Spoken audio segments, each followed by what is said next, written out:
Polycystic ovarian syndrome reproductive ഏജിൽ കൂടുതലായിട്ട് വരികയാണ്. പ്രത്യേകിച്ച് ഈ അവസ്ഥ പെൺകുട്ടികളിൽ നിന്ന് കൂടുകയാണ്. പീരീഡ് ഇറഗുലർ ആവുന്നതും വെയിറ്റ് കൂടുന്നതുമാണ് ഇതിൻ്റെ പ്രധാന കംപ്ലൈൻ്റായിട്ട് കുഞ്ഞുങ്ങളെ മാതാപിതാക്കൾ കൊണ്ടുവരുന്നത്. അപ്പോഴാണ് പോളിസിസ്റ്റിക് ഒവേറിയൻ സിൻഡ്രോം ആണെന്ന് പറയുന്നത്.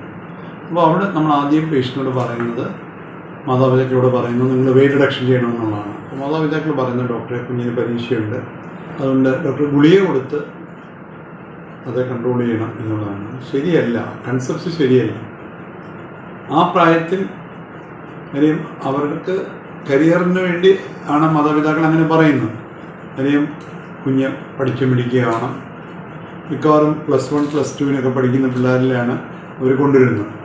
ഈ സമയത്ത് അവർക്ക് ട്യൂഷന് പോകണം, ക്ലാസ് ഉണ്ട്, പഠിക്കാൻ ആ പ്രായത്തിൽ ഇത് വളരെ ഇമ്പോർട്ടൻ്റ് ആണ്. എക്സസൈസാണ് ഇതിൻ്റെ മെയിൻ ട്രീറ്റ്മെൻറ്റ്. എത്ര പഠിത്തം ഉണ്ടെങ്കിലും എന്തിനാണ് കുഞ്ഞ് പഠിക്കുന്ന കരിയർ ഓറിയൻറ്റേഷൻ വേണ്ടിയാണ്. അവിടെ ഈ എക്സസൈസ് ഭയങ്കര ഇമ്പോർട്ടൻ്റ് ആണ്. NCC ഇങ്ങനെയുള്ള കാര്യങ്ങൾ ആ കുട്ടിയെ ചേർക്കണം. അവിടെ ഗുളികകളല്ല ഫസ്റ്റ് ലൈൻ ഓഫ് മാനേജ്മെൻറ്റ്. ഒരു ഹെൽത്തി ലൈഫ് സ്റ്റൈലാണ് പോളിസിസ്റ്റിക് ഒവേറിയൻ സിൻഡ്രോമിൽ ഏറ്റവും first line of management. Balanced diet, healthy wait. ഇപ്പം മാതാപിതാക്കൾ ഇന്ന് അവർ തന്നെ അഭിമാനം കൊള്ളുന്ന അവർ കഴിക്കാത്ത ഭക്ഷണങ്ങൾ കുഞ്ഞുങ്ങൾക്ക് വാങ്ങിച്ചു കൊടുക്കുമ്പോഴാണ്.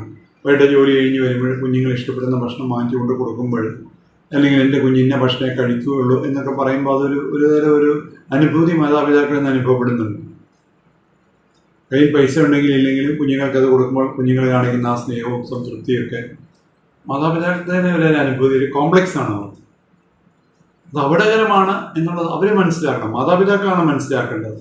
അവിടെ ഇങ്ങനെയുള്ള നമ്മുടെ ആ ഡയറ്റിൽ നമ്മൾ ജങ്ക് ഫുഡ്സ് കുഞ്ഞുങ്ങളെ പഠിപ്പിച്ചു കഴിഞ്ഞാൽ അവർക്ക് നോർമൽ ഡയറ്റിലോട്ട് തിരിയാൻ ബുദ്ധിമുട്ട് വരും. ആ ജങ്ക് ഫുഡ്സിൻ്റെ അപകടങ്ങളെപ്പറ്റി കുഞ്ഞുങ്ങളെ നമ്മൾ വ്യക്തമായിട്ട് പറഞ്ഞ് മനസ്സിലാക്കി കൊടുക്കണം. പ്രത്യേകിച്ച് പോളിസിസ്റ്റിക് ഒവേറിയൻ ഡിസീസുള്ള കുഞ്ഞുങ്ങൾ എന്താണ് അതിൻ്റെ അപകട സാധ്യതകൾ എന്താണെന്ന് കുഞ്ഞുങ്ങളെ പറഞ്ഞ് മനസ്സിലാക്കണം. പോളിസിസ്റ്റിക് ഒവേറിയൻ ഡിസീസ് വന്നാൽ അവരുടെ ജീവിതത്തിൽ വരുന്ന പ്രശ്നങ്ങളെക്കുറിച്ച് ആ കുഞ്ഞുങ്ങളെ പറഞ്ഞ് മനസ്സിലാക്കി കൊടുക്കണം. അവരെങ്ങനെയുള്ള ക്ലാസ്സുകളിൽ അവരെ അറ്റൻഡ് ചെയ്യിപ്പിക്കണം. പോളിസിസ്റ്റിക് ഒവേറിയൻ ഡിസീസ് വന്നാൽ അൺഡെവലപ്ഡ് ബ്ലീഡിങ് ഇറഗുലാരിറ്റി വരാമെന്നും, പിന്നീട് വന്ധ്യത വരാമെന്നും, അവരുടെ ഡയബറ്റീസ് വരാമെന്നും, ഹാർട്ടിന് അസുഖം വരാമെന്നും, അവരുടെ ജീവൻ തന്നെ ക്രമം തെറ്റി പോകാമെന്നും ഉള്ള സാധ്യതകൾ പ്രശ്നങ്ങൾ അവരെ പറഞ്ഞ് മനസ്സിലാക്കി കൊടുക്കണം.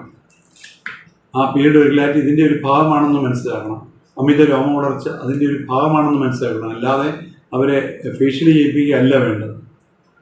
അതുപോലെ ആക്റ്റീവ് ആയിരിക്കണം. കുഞ്ഞുങ്ങൾ ഇന്ന് മൊബൈൽ ഫോണുമായിട്ടിരിക്കുകയാണ്. ഫിസിക്കൽ ആക്ടിവിറ്റി കുട്ടികളുടെ വളരെ കുറയുന്നു. ഒരു ഡയറ്റ് ഹാബിറ്റ്സ് ചേഞ്ചസ് വരുന്നു. ഇതെല്ലാം വളരെ നമ്മൾ സമരമായിട്ട് ചിന്തിക്കുകയും നമ്മളതിൻ്റെ പ്രായോഗിക സൊല്യൂഷൻ നമ്മൾ കണ്ടെത്തുകയും വേണം. 5% വെയിറ്റ് ലോസ് കുറയ്ക്കുന്നത് തന്നെ പോളിസിസ്റ്റിക് ഒവേറിയൻ സിൻഡ്രോമിൻ്റെ ഒരു ട്രീറ്റ്മെൻറ്റാണ്.